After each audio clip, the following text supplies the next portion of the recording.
Hello, everyone. Welcome to this first episode of a series I hope to start, which is to solve many issues that beginners or intermediate Blender users may have. The first one I want to show you is it can happen at any level, basically, but I find that a lot of beginners don't really know how to fix it, or even myself, when I started, didn't know how to fix it and created a lot of problems for me. Okay, so the most common case for me when it happened was when I extruded something and then I pressed right click, thinking it would just cancel the action and then that those faces would be deleted. But when you do that with extrude, you basically just reset the position, but you still have extruded faces. And so that creates duplicate vertices right over here. And that in itself doesn't appears to be like a problem. Like the cube looks fine, everything is good. But some people just continue modeling. They do their thing. I don't know what they're modeling, but they do their thing. And then at some point it just becomes unbearable because I want to select that faces and then I still have another faces there and I want to move that one and oh, okay, now I don't know what to do. So let's go back to here. And what you want to do is basically select all your vertices of your model and then press right click, merge vertices, and by distance. If it's easier, and you can see that we removed 4 vertices, which is this number over there. And this can be extremely useful in other cases. For example, if you're working with a lot of CAD data, when you import the model, you will usually have a buttload of vertices that are not useful and that are just duplicated. And so I think it's always a good idea to, when you receive a model or work with one, to do merge vertices by distance from time to time. So if you ever experience an issue of like glitching faces that are just one top of another or something similar, or basically any issues where you think there is duplicate geometry, the culprit is usually just to do that merge vertices by distance to save yourself a lot of time and possibly find a solution very quickly. You can find it over here using the mesh and then merge by distance. The second tips can happen at basically any levels. It's mostly related to normals, and normals are basically the orientation of a face. And you can check how the faces are pointing if you go over here with like the 2 circles that are overlapping each other, and then doing this will drop down. And under geometry, you can find the face orientation. Now, if everything is blue, that's good. If everything is red, that's bad. But now, because I have red faces doesn't mean this is bad. Because faces in Blender, and I assume all of 3D softwares that model with faces, are like one-sided entities. And so this face can only point in one direction. And if you see blue in both directions, that probably means that this person has added a solidify modifier that create basically another layer of faces on the other side of that surface. And so one problem that can happen is, for example, when you're modeling something complex, I think I had this issue with the A-pillar when I modeled this one, where when I connected those 2 areas, I had a weird jagged line. Basically, I'm trying like that. And that looks scary when you see that for the first time. You're like, what did I do wrong? I'm just modeling my thing. And so what you want to do is selecting all your faces and then Shift N. And that will recalculate the normals. And if we go back, for example, to here and face orientation, you can see that it's pretty messy. Like, Blender doesn't know which direction they're pointing at, so they're twisting and bending in all sorts of directions that we don't even want to think about. And so, when you see something similar, if you're not modeling with the subdivision surface, it will look, I was about to say less violent, but it's not really the case. Maybe if I turn off all my modifiers, yeah, you can see it better over here. Now I turned off my solidify, And you can see that we have a clear division of faces.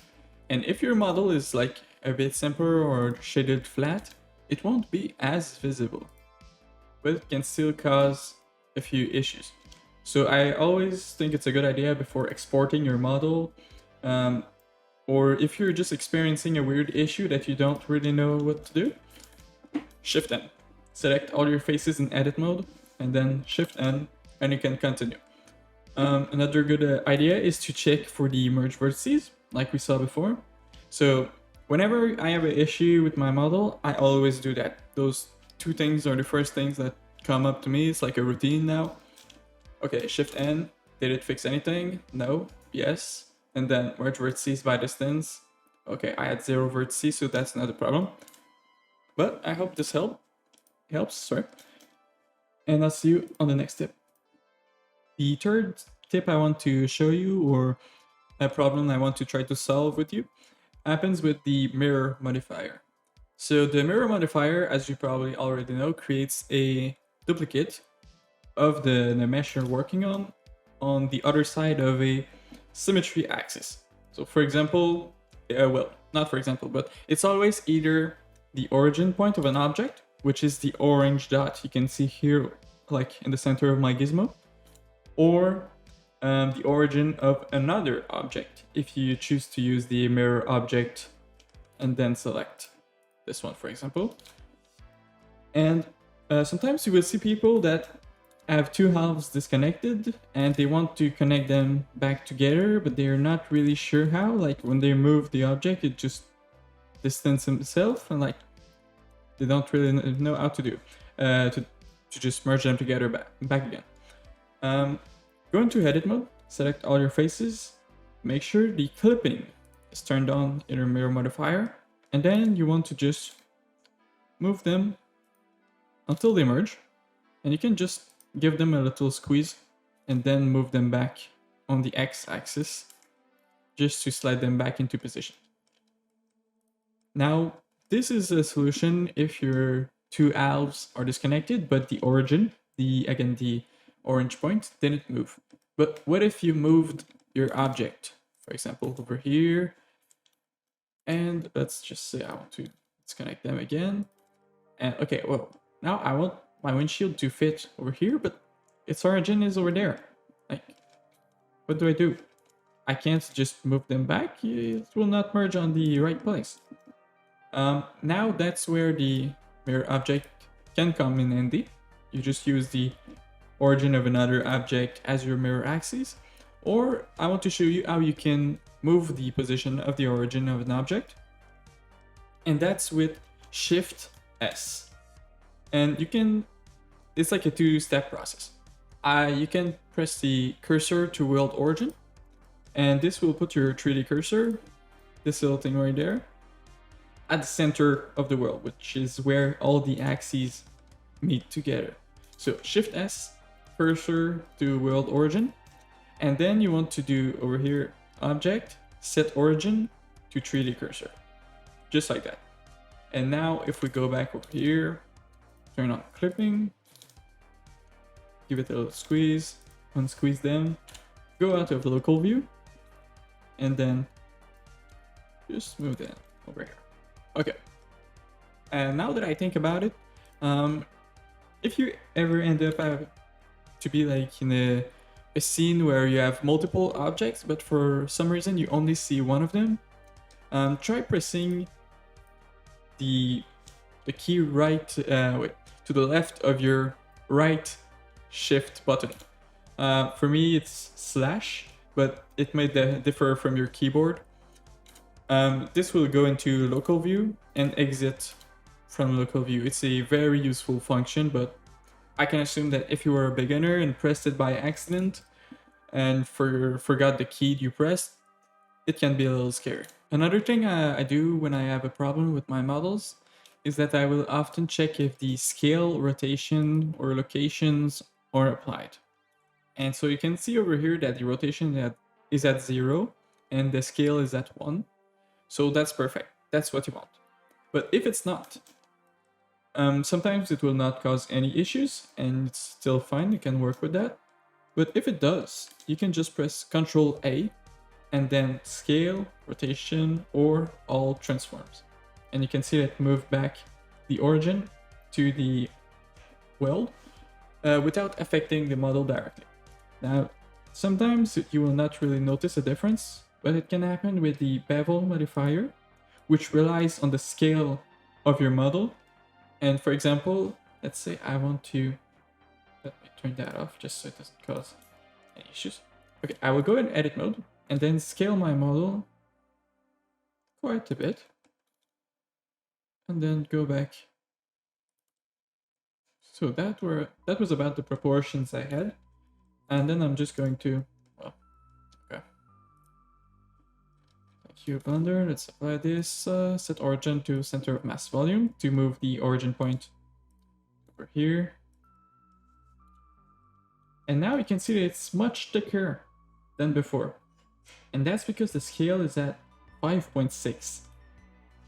So Blender took the 3mm I had and just did times 3 times 5.6. And so we have a thickness of like 18 or I don't know, 17 millimeters, even though that's not what we want. So how to fix it? Easy. You just select your object in object mode and then Ctrl A, scale. And you can see that we got back our 3mm of thickness. So whenever you have a problem, just as a quick recap, I want you to first recalculate the normals. You can do that by going in edit mode, selecting all your faces, and then Shift N. And you can check inside sometimes if the orientation is not the right one, and you can check the orientation, over here with the 2 overlapping spheres that are show overlays, and then face orientation. Next, if that doesn't fix it, I want you to select all your vertices in edit mode again, and then merge vertices by distance.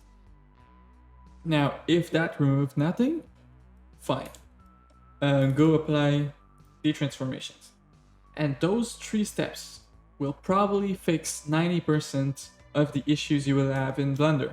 And not only as a beginner, but even as a more intermediate or advanced user. It will happen all the time.